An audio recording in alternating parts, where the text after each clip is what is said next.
Siirt ilimizde 2026 yılı mercimek hasadımızın ortalarına doğru gelmiş bulunmaktayız. Bu yılki hasat sezonumuzun tüm üreticilerimize hayırlar ve bereketler getirmesini temenni ediyoruz. Tabii bu yıl farklı bir iklim oldu. Geçen yıl kuraklıkla mücadele ederken bu yılda yağışlarla topraklarımız bereketlenmiş oldu. Siirt ilimiz mercimek üretimi açısından baktığımızda Türkiye'mizde önemli bir yere sahip. Bazı yıllar 3.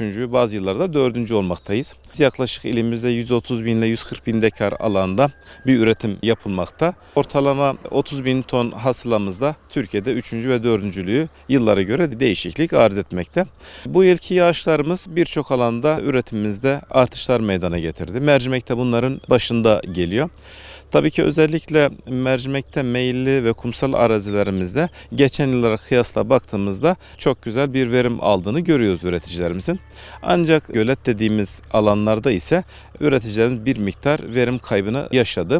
Ancak yine de bu bereketli topraklarda çalışkan Siirtli çiftçilerimizin elleriyle kırmızı mercimekte iyi bir hasat geçireceğimize inanıyorum. Bizler Tarım ve Orman Bakanlığı olarak ilimizde mercimek üretiminin artırılması için her yıl TAKE dediğimiz projelerimiz kapsamında üreticilerimizi destekliyoruz.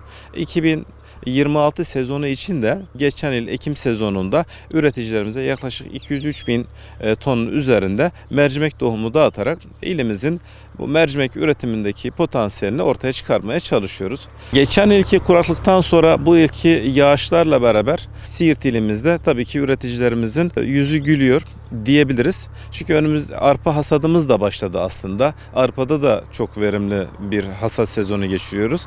Önümüzdeki haftadan itibaren buğday hasadına başlayacağız.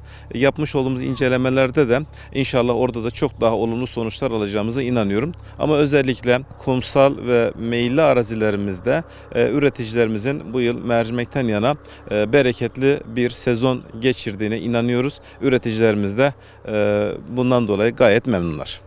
Ben özellikle bu sezonun tüm üreticilerimize hayırlar, bereketler getirmesini diliyor. Mercimeklerin sonlarına gelmişiz. Verimler iyidir elhamdülillah. 150 ile 200 arasıdır. Fiyat noktasında yani 55 ile 60 lira tahminime göre o civardadır. Teşekkür ederiz. Bizim il müdürümüz de tarlaya kadar bizimle beraber bizi takip ediyorlar. Çok sağ olun, yardımcı oluyor. Teşekkür ederiz. Fiyattan da memnunuz yani. 55 ile 60 herhalde o civardadır. Memnunuz.